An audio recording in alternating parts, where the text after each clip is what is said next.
का थोडं बोलतो ना. काल नाशिकमध्ये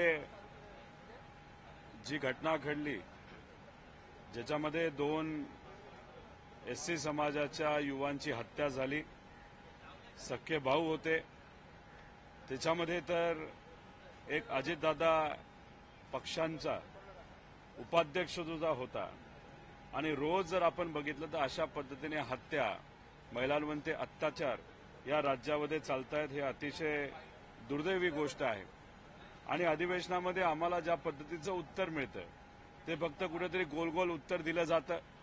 आम्ही विषय मांडतो की तुमचे अधिकारी सीपी जेव्हा नागपूरमध्ये दंगल झाली होती तेव्हा सीपी वेगळंच काहीतरी बोलतायत आणि तुम्ही वेगळंच काहीतरी बोलतायत.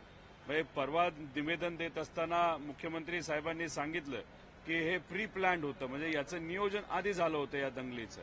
मग आम्ही जेव्हा त्यांना प्रश्न केला, जर हे प्री प्लॅन्ड होतं नाही तर आधी नियोजन झालं होतं, मग तुमचा जो इंटेलिजन्स आहे तो फेल गेला का?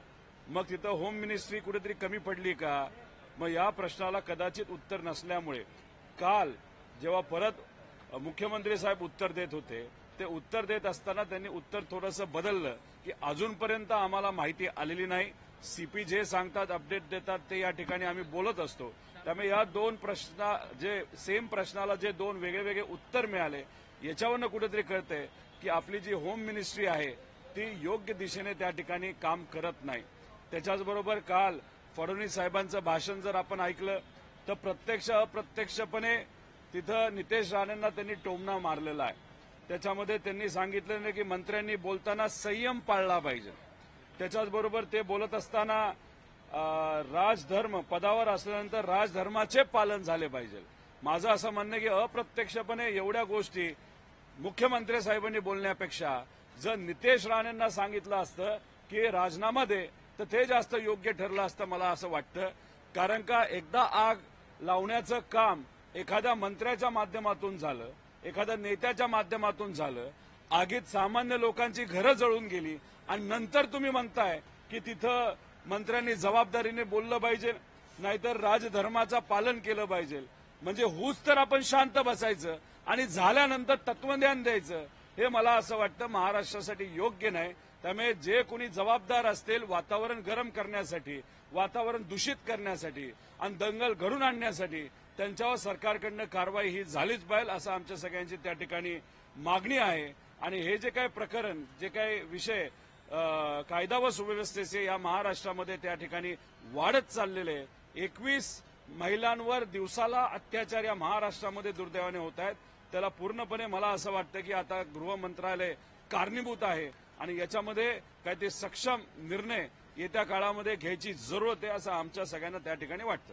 सर, दिशा सालियान प्रकरणामध्ये आता मोठी अपडेट आहे. दिशा सालियानचे वडील आता थेट हायकोर्टात गेलेले आहेत आणि आदित्य ठाकरे आणि त्यांच्या सोबतच्या मित्रमंडळींनी दिशा सालियानचा बलात्कार करून त्याची हत्या केली आहे असा आरोप जो आहे तो या सगळ्या याचिकेच्या माध्यमातून ते करताना पाहायला मिळतात. हे बघा, कुठल्याही व्यक्तीने आपल्या मुलीसाठी, स्वतःसाठी, एखाद्या महिलेसाठी न्याय मागण्याचा जर त्या ठिकाणी प्रयत्न केला असेल तर आमच्या सगळ्यांची इच्छा आहे की त्या व्यक्तीला न्याय तिथे मिळाला पाहिजे.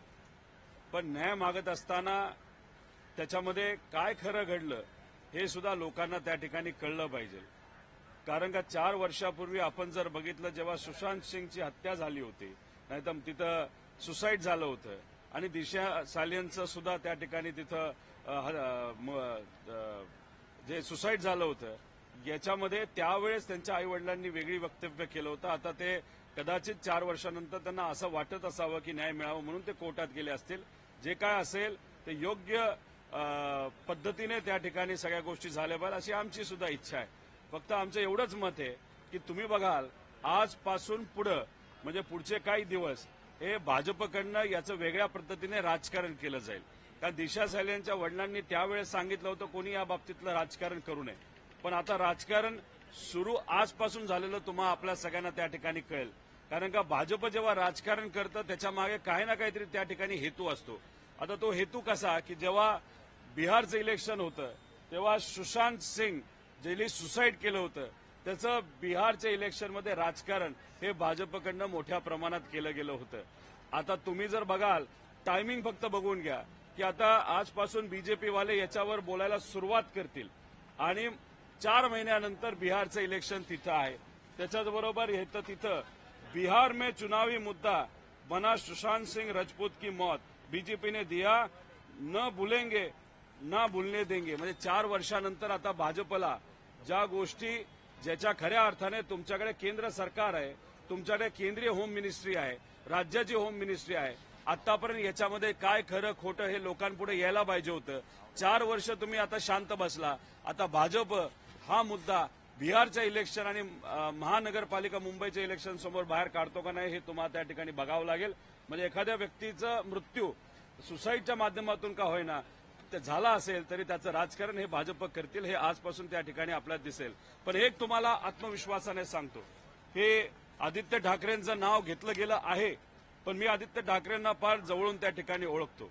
त्यांचा स्वभाव, त्यांचा संपर्क, ते ज्या पद्धतीने त्यांच्या मित्रपरिवाराच्या संपर्कात असतात, ह्या सगळ्या गोष्टी बघितल्यानंतर मला असं वाटतं ते 100% खरं आहे की ह्याच्यात किती काय केलं तर आदित्य ठाकरेचं नाव एक तर जुळू शकत नाही आणि याच्याशी आदित्य ठाकरेचं काही घेणं देणं नाही असा आत्मविश्वास माझ्यासारख्याला त्या ठिकाणी वाटतो. फक्त याच्यापुढे त्यांचं कुटुंब जे करेल त्यांना न्याय मिळावा अशी माझी इच्छा. पण भाजप याच्यापुढे काय करणार आहे हे आजपासून तुम्हाला फक्त दिसेल. ते आहे राजकारण भाजप करेल असं आम्हा सगळ्यांना त्या ठिकाणी वाटतं. आणि याच्यावरच आमचा प्रश्न आहे, एसआयटीची फॉर्म झाली होती, त्या एसआयटीचं झालं तरी काय हे लोकांना तरी त्या ठिकाणी सांगण्यात यावं. पण एसआयटी पण शांत, सगळं शांत. आता मात्र सगळं त्या ठिकाणी बाहेर कुठेतरी आणण्याचा प्रयत्न हा फक्त इलेक्शन पुरता आहे बीजेपी करेल का काय असं त्या ठिकाणी माझ्यासारख्याला वाटतं. जी याचिका केलेली आहे त्या याचिकेमध्ये तिच्या वडिलांच्या सालेंच्या वडिलांनी याचिका केली आहे.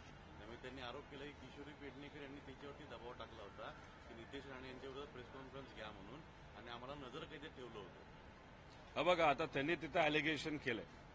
आज त्यांनी त्या बाबतीतलं वक्तव्य केलेलं आहे, ते कोर्टात गेलेलं आहे. आणि मी एक तुम्हाला सांगतो, एक तुम्ही समजून घ्या की या विषयावर तुम्ही माझं जर म्हणणं विचारत असाल तर मुनगंटीवार साहेबांनी जे म्हणणे व्यक्त केलेले ते माझं म्हणणे आहे.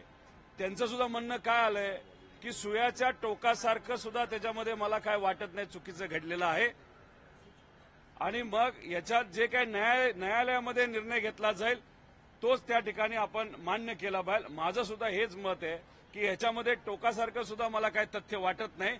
पण न्यायालयाने जो देईल तो निर्णय त्या ठिकाणी आपल्या सगळ्यांना मान्य केला पाहिजे. मुनगंटीवार साहेबांचं हे वक्तव्य आहे ते माझं सुद्धा आहे असं आपल्या सगळ्यांना समजून घ्यावं लागेल. नेहमी आपण बघतो की जेव्हा जेव्हा अधिवेशन काळामध्येच नेहमी दिशा सालियांचा मुद्दा जो आहे तो पुढे केला जातो किंवा त्याच्यावर त्या संदर्भात वेगळे आरोप केले जातात. तर आदित्य ठाकरे यांना अधिवेशनामध्ये ते गप्प राहायला पाहिजे म्हणून हा मुद्दा उपस्थित केला जातो.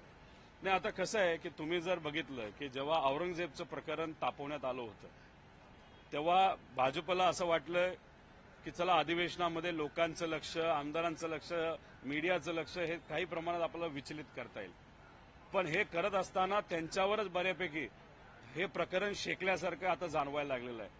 आरएसएसनी सुद्धा भाजपला आता वारेवर सोडून दिलेलं काल त्या ठिकाणी आपल्या सगळ्यांना बघायला मिळालं. अशात आता वेगळं प्रकरण कुठलं? आता ठीक आहे, मी म्हणत नाही की जे दिशा सालेंचे वडील आहेत त्यांनी मुद्दामून आत्ताच तो विषय त्या ठिकाणी काढला, त्याच्यावर न बोलता. पण आजपासून तुम्ही बघाल भाजप आता औरंगजेबला त्या ठिकाणी विसरून आता ह्या प्रकरणाला मात्र त्या ठिकाणी वारं देईल. या प्रकरणाला थोडंसं मोठं करण्याचा प्रयत्न त्या ठिकाणी करेल. त्याच्या मागे फक्त राजकारण असेल, दुसरं कुठलीही गोष्ट त्या ठिकाणी नसणार. नितेश राणे या प्रकरणात सातत्याने आरोप करतात. नितेश राणे सातत्याने आदित्य ठाकरे असेल किंवा या सगळ्या प्रकरणी आरोप करतात, आक्रमक करतात. माझं म्हणणं आहे की आरोप करणं एका बाजूला, दुसऱ्या ठिकाणी तुमच्याकडे जर काही पुरावे असतील तर देऊन हा विषय तिथं संपवा. तुमचं सरकार येऊन 3 वर्ष झालेली आहेत, आधीचं आणि आत्ताचं धरलं तर. या 3 वर्षात तुम्ही या बाबतीत काय केलं तुम्ही सांगा. दिशा सालियनच्या बाबतीतले तुमच्याकडे पुरावे आहेत असं तुम्ही बोलता, पण तुम्ही फक्त बोलताच, करत तर काहीच नाही. आणि मग त्याच्यात तुम्ही 3 वर्ष काय नाही केलं. बरं, आता महानगरपालिका आणि त्या ठिकाणी बिहारचं इलेक्शन याच्यात मात्र हा विषय अचानक ठीक आहे आला असला तरी आता तुम्ही त्याच्यामध्ये अजून हवा देणार, वातावरण गरम करणार. मग असं म्हणायचं का की महाराष्ट्राच्या नावावर तुम्ही तिथं बिहारचं इलेक्शन लढणार आहात का, आणि याच्यामध्ये पूर्णपणे कोण कारणीभूत असेल हे जर महाराष्ट्राचं बदनामी या ठिकाणी झालं तर मला असं वाटतं की नितेश राणे, कारण का ते बिना पुराव्याचं त्या ठिकाणी बोलत आहेत. दादा, दिशा सालियांचं प्रकरण आता तरी गाजत असलं तरी संतोष देशमुख हत्या प्रकरण 100 दिवसांपूर्वी झालेलं आहे. 100 दिवस होऊन गेलेत तरी त्या हत्या प्रकरणामधला जो एक आरोपी आहे कृष्णा आंधळे तो अजून फरार आहे. तपास यंत्रणेला त्याचा शोध लागत नाहीये. हे बघा, सूर्यवंशी प्रकरण त्याला न्याय, त्या कुटुंबाला त्या ठिकाणी न्याय मिळालेला नाही. देशमुख परिवाराला न्याय मिळालेला नाही. फक्त फरक एवढाच आहे की हे सर्व सामान्य कुटुंबातली लोक आहेत. हे जे सगळे इतर, हा जो विषय आहे तो सेलिब्रिटीचा विषय असल्यामुळे कदाचित बीजेपी तिकडे जास्त वळल्यासारखं आपल्याला वाटतं. माझं म्हणणं आहे दिशा सालियांना पण न्याय मिळालाच पाहिजे, पण त्याच्याचबरोबर सामान्य कुटुंबातल्या लोकांचा त्या ठिकाणी मृत्यू जो झालाय, जो मर्डर झालेला आहे, आणि मर्डर कुणी केला हे लोकांना त्या ठिकाणी माहिती आहे, देशमुख परिवाराचा, की काही नेत्यांच्या मित्रांनी त्या ठिकाणी केलेलं, नाही तर कार्यकर्त्यांनी तिथं केलंय. त्यांना मात्र तुम्ही बाजूला त्या ठिकाणी ठेवता. त्याच्यामध्ये काय नाट्य झालं हे अख्ख्या राज्यांनी त्या ठिकाणी बघितलंय. आणि अशा प्रकरणामध्ये सामान्य लोकांचे जे प्रकरण आहेत ते बाजूला ठेवून आजपासून जर भाजप वेगळेच प्रकरण त्या ठिकाणी हातात घेत असतील तर त्याच्यावर कुठे ते आपल्याला म्हणावं लागेल की हे सरकार सिलेक्टिव्ह पद्धतीने त्या ठिकाणी काम करतं. का दुसऱ्या बाजूला आम्ही सातत्याने त्या ठिकाणी म्हणतोय कोरटकरला पकडा, सोलापूरकरला त्या ठिकाणी पकडा, त्या बाबतीत तुम्ही काहीच करत नाही, पण इथं येऊन भाषणं मात्र मोठी मोठी तुम्ही तिथं देत आहात. त्यामुळे कुठेतरी मला असं वाटतं की हे सरकार काम करत असताना राजकीय गणित मनामध्ये ठेवून त्या पद्धतीने निर्णय नाही तर कारवाई त्या ठिकाणी करता असं आपल्या सगळ्यांना म्हणावं लागेल. मुलाखत झाली त्यामध्ये शरद पवार यांच्याबद्दलचा प्रश्न त्यांना विचारला असता भरोसा न ठेवू शकणारा व्यक्ती म्हणजे शरद पवार, असं देवेंद्र फडणवीस कालच्या एका मुलाखतीत म्हणाले. मला असं वाटतं की ते एखादं उत्तर देत असताना ते कुठेतरी उत्तराला फिरवण्याचा प्रयत्न तिथं करतात. त्यांना कदाचित असं म्हणायचं असावं की पवार साहेब राजकीय दृष्टिकोनातून काय कधी करतील हे आमच्यातल्या मोठ्या मोठ्या नेत्यांना सुद्धा कळणार नाही, पण ते बोलायचं कसं, कारण मोठे नेते नाराज होतील म्हणून कुठेतरी ते वेगळं काहीतरी बोलण्याचा प्रयत्न त्या ठिकाणी केला असेल असं मला वाटतं. पण याच्यातच कुणीही तिथं असलं तर हे जे उत्तर त्यांचं त्या ठिकाणी असलं असतं तर मी मात्र त्या ठिकाणी निषेध केला असता. शरद पवारांचं कौतुकही केलेलं आहे. त्यांचं म्हणणं आहे की केंद्रामध्ये जर पवारांसारखे प्रगल्भ नेते असते, विरोधी नेते असते तर कामकाज अधिक सुरळीत प्रकारे चाललं असतं. ते राहुल गांधींना टॉन्ट मारताना पवारांचं कौतुक करताना पाहायला मिळतं. नाही, हे बघा, आता शेवटी पवार साहेबांचा अनुभव हा 55-60 वर्षाचा आहे आणि आजपर्यंत तुम्ही जर बघितलं तर कधी कदार राजकीय किंमत सुद्धा मोजावी लागली असेल तरी पवार साहेबांनी एखादा महाराष्ट्राच्या हिताचा, विचाराच्या हिताचा निर्णय घेतलेला आपण सगळ्यांनी तिथं बघितलेला आहे. त्या अनुषंगाने कदाचित पवार साहेबांबद्दल त्यांनी जे काही तिथं 4 चांगले शब्द काढले ते खरेच आहेत, पण ते 4 शब्द काढत असताना ते किती खरे असले तरी कुठेतरी राहुल गांधीला टोमणा मारण्यासाठी बोललं असं समजून चालणार नाही. पवार साहेब हे पवार साहेब आहेत, त्यांच्यासारखा नेता बनणार नाही पुढे, हे मात्र या ठिकाणी मी आपल्या सर्वांना सांगतो. विरोधी पक्षाने आज परिषदेमध्ये कामकाजावर बहिष्कार टाकण्याचा निर्णय घेतलेला आहे. अर्थात काळ्या भीती लावून ते बसणार आहे, मात्र उपसभापती जर डायसवर बसले तर कामकाजात सहभागी होणार नाही असंही सभापती राम शिंदेच्या विरोधात अविश्वास प्रस्ताव वरच्या सभागृहात मांडण्यात येतो. आणि आज महाविकास आघाडी सगळे आमदार जे आहेत ते राज्यपालांची भेट घेणार आहेत. वरच्या आणि खालच्या सभागृहामध्ये कामकाज करू दिलं जात नाही, विरोधकांचं ऐकलं जात नाही. अहो, खालच्या सभागृहामध्ये आम्ही जेव्हा बसतो, जेव्हा एखाद्या विषयावर चर्चा असते तर त्या विभागाचा जो प्रमुख नाही तर कॅबिनेट मंत्री असतो तो तिथं असणं फार महत्वाचं असतं. कारण का लोकांच्या हिताचे प्रश्न मांडत असताना मंत्री असेल तर मंत्री त्या विषयावर नोट लिहून उत्तर जेव्हा दिलं जातं तेव्हा ते उत्तर दिलं जातं. ते उत्तर आम्हाला दिलं जात नसतं तर त्या उत्तराच्या माध्यमातून लोकांच्या अडचणी सोडवल्या जातात. पण आम्ही जेव्हा बोलत असतो तेव्हा मंत्री कुठलाच पुढे नसतो. राज्यमंत्री बसलेले असतात, ते कुठेही काही लिहित नाहीत. त्याच्याचबरोबर सेक्रेटरी तिथं असणं फार महत्वाचं असतं, कारण त्या गोष्टींवर लिहिणं, नमूद करणं, काही गोष्टी नोट करणं हे महत्वाचं असतं. न अधिकारी असतात न मंत्री असतात.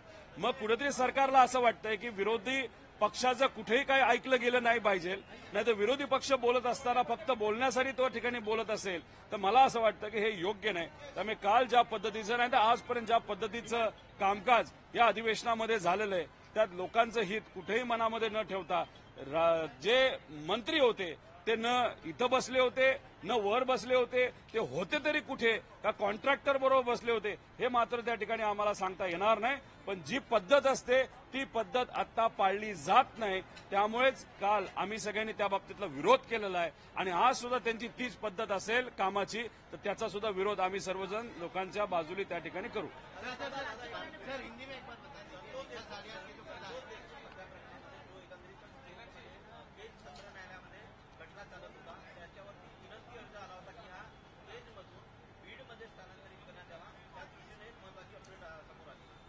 नाही, त्या बाबतीत मी काय खूप बघितलेलं नाही, ते बघावं लागेल.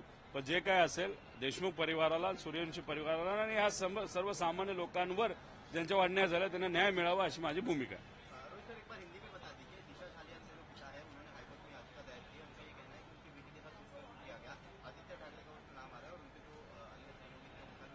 देखो, कोई भी व्यक्ति जब अपने फैमिली के लिए, अपने बेटी के लिए, अपने पत्नी के लिए या कोई भी महिला के लिए, कोई भी व्यक्ति के लिए जब न्याय मांगने की कोशिश करता है तो हम उनके साथ हैं.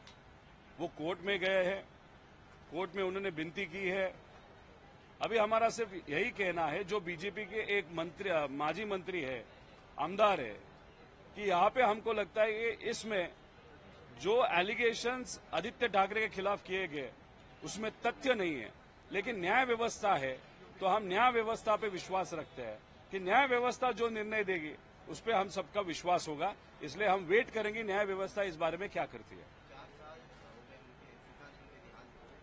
देखो, मैं बोल रहा हूं कि मैं दिशा सालियन के जो पिता है उनके बारे में बोल नहीं रहा हूं, लेकिन आज से आगे आप देखोगे तो भाजपा अभी इसकी राजनीति करेंगे ऐसे हम सबको लगता है.